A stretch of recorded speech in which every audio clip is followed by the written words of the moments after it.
Welcome back everyone, it's Eric from Rare Candy, and today we have yet again another Lost Thunder deck profile. Today we're going to be looking at Magcargo GX. This is the same list actually we did feature in our recent testing rounds video, so if you guys want to see how this deck looks in action, I will be sure to have a link down below in the description of this video. And also too guys, if you were maybe unfamiliar with those videos we post and new to the channel, they usually feature kind of our early, underfun, rough starting points to begin testing from, so there might be a few things in this list we can potentially tweak or improve upon. Just something to keep in mind as we do go through this deck profile. So here we have Magcargo GX. Like I said, it pairs very nicely with the old Magcargo we got from Celestial Storm. So let's see how this deck is actually going to function. This is a Magcargo deck, so of course we have 4 copies of Slugma. I am right now choosing to play the 70 HP one. There is a new one coming out in I almost said Celestial Storm. Lost Thunder that has 80 HP and I believe a 3 retreat cost. But I'm choosing to play the 70 HP one because first of all it has a smaller retreat cost, and also it has this attack Magma Ring for a single colorless energy is 10, and your opponent can't retreat. That's much better than the attacks on the other Slugma that is in the set. So right now I'm favoring this one, and like I don't know of too many situations where the difference between 70 HP and 80 HP makes a big difference. I feel like the difference between like 60 and 70 is going to be more impactful, so feel free to play around with it, but like I said, for the moment I'm kind of favoring the old one that we have. But anyways, going on to Magcargo GX, obviously the main attacker we have here. Magcargo GX is a new 210 HP Stage 1 GX that we're getting in Lost Thunder. Has this ability, discard the top card of your deck. If that is a fire energy, you can attach it to one of your Pokemon.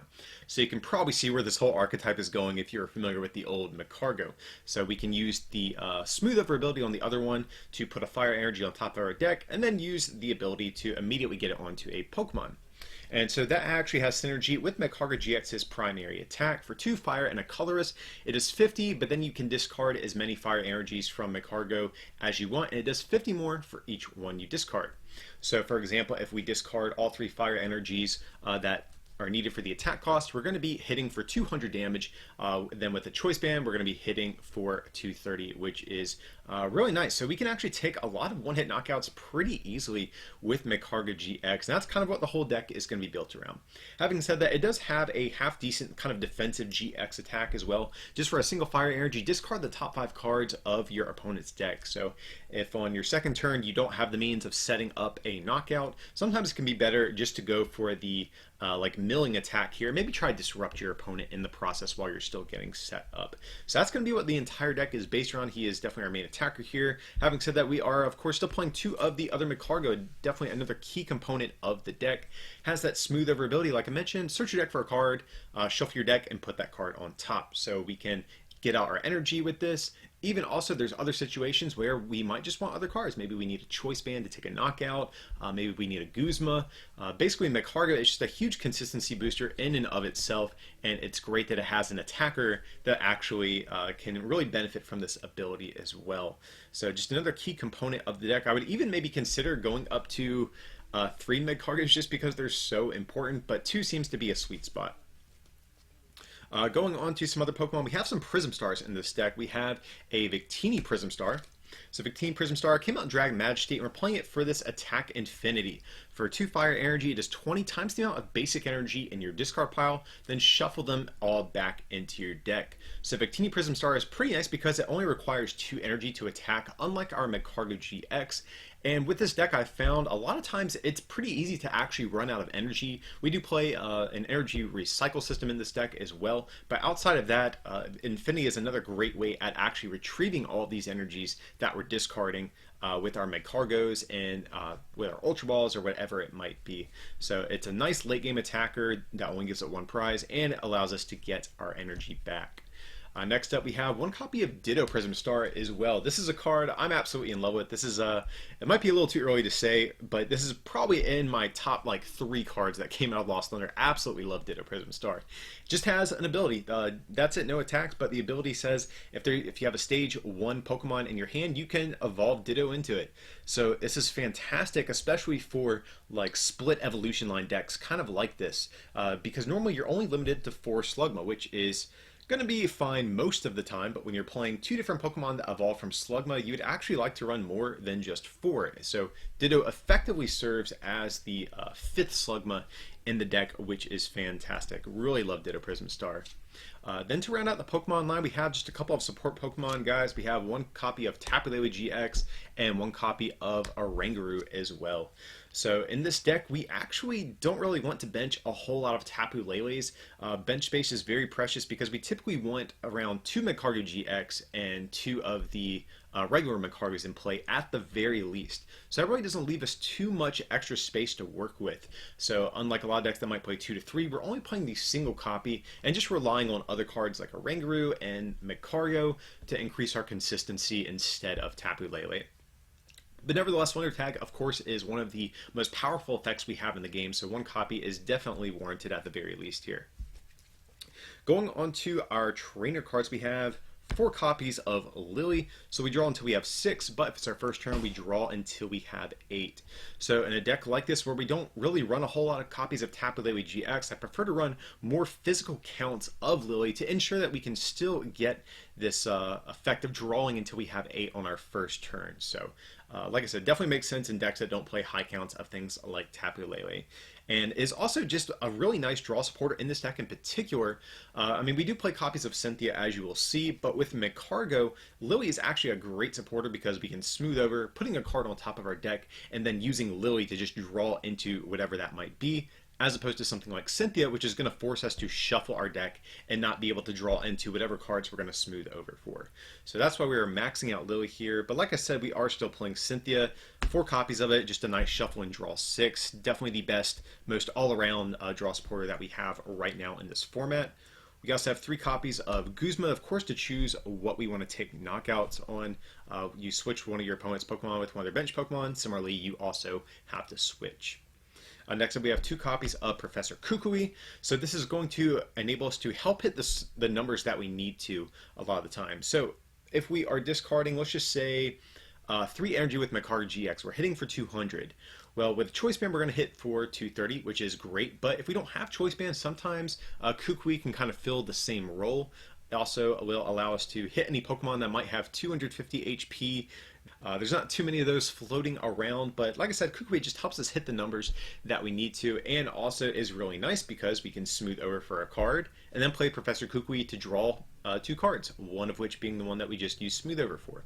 So it just seems like it has some synergy here. And 1 copy of Mallow to round out this list. So Mallow is a supporter. Get to search your deck for 2 cards, put them on top of your deck. So we can grab something like 2 Fire Energies. If we have 2 Magcargo in play, we can discard each of them and immediately attach them to our Pokemon.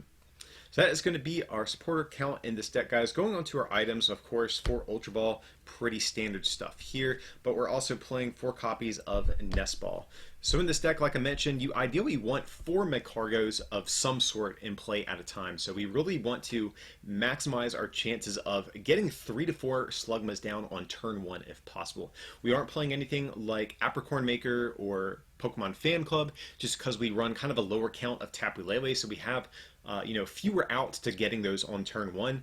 So instead of playing those types of supporters, we're just playing more copies of Nest Ball here. Like I said, we just want to get as many Slugmas down turn 1 as possible.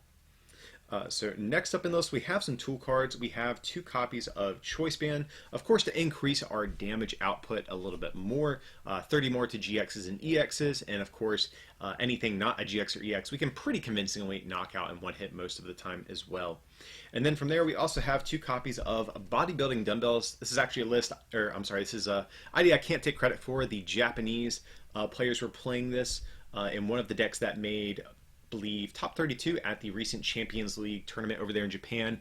And so it's really nice against things like Shrine decks where your choice bands aren't going to be quite as good. And it's just going to give some more tanking potential to our Magcargos, since it can, if it's attached to a stage 1, it gives them 40 more HP. So being a 250 HP stage 1 seems pretty nice to me. So I felt like I would try out the dumbbells idea, and it seems to actually be working pretty well, especially against the Lost March deck that this deck was actually featured against in our testing rounds video. Really shows off how good Bodybuilding Dumbbells is against these one prize attacking decks. Next up, we have 3 copies of, not Choice Band, but Acrobike. So Acrobike is another form of draw in this deck. Look at the top 2 cards of your deck, choose one, discard the other. Very nice because, again, we have Smooth Over. We can put a card on top of our deck, use Acrobike to draw into exactly what we need. Next up, we also have a couple of switching cards. We have 1 switch, 1 escape rope.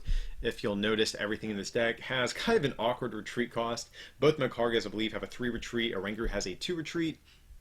Even the basic Slugmas just have a 2 retreat. So we definitely need some other types of switching cards in here. And then we have a couple of other one-ofs to round out the list. We have a couple of recovery cards. We have Energy Recycle System and a Rescue Stretcher here. So Rescue Stretcher, well, actually both cards function the same, but one is for Pokemon, one's for basic energies. And in the case of Energy Recycle System in particular, this can actually potentially be swapped out for an Energy Recycler. That's something I have considered. But if you like the flexibility of being able to get an energy back into your hand, I guess you can keep it instead. And then one last one-of for our item cards, we have 1 copy of Field Blower, of course, just to discard things like Shrine of Punishment or other choice bands and things like that. And then I believe we just have 1 other trainer card to round out the list. We have 1 copy of Heat Factory Prism Star here. So this is a fantastic card for fire decks that we are getting in Lost Thunder.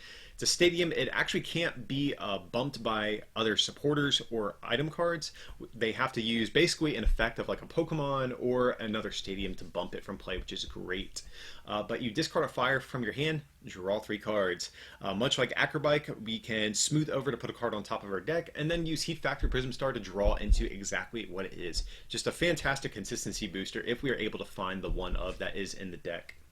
So then going on to our energy cards, guys, we have 4, 8, 12 copies of Fire Energy to round out the list. Kind of a hefty count, but you know what? We need a good bit of energy here because we're constantly discarding it with our Magcargos. We need energy to discard with Heat Factory. So it seems like a nice number that I've been playing with so far. So yeah, guys, that is going to be our first attempt at a Magcargo GX deck. I have to say this deck is actually pretty interesting if you are a fan of decks that kind of give you a lot of options or a lot of different plays on a given turn. This is actually a really good deck for that because Smooth Over just enables so many different combos to happen in a turn, which is really nice. If you're not a big fan of like really straightforward decks like just a Vikavolt Rayquaza, just as an example, and you like something that allows you more plays every turn, this is definitely a great deck for that. But yeah, it definitely seems like a deck that has some potential, and like I said too, it did make top 32 in Japan at a recent major event over there, so we'll have to see how it does when Lost Thunder releases internationally as well. But yeah, guys, definitely stay tuned to the channel. We're gonna have a ton of Lost Thunder coverage coming up over the next several weeks, so definitely stay tuned. And if you can, consider supporting this channel by becoming a patron over at patreon.com/rarecandytcg, or by picking up some merch from our online store, rarecandytcg.com, like the Valor playmat you saw in this video just as an example. It would be greatly appreciated. Thanks again for watching, and we'll see you next time.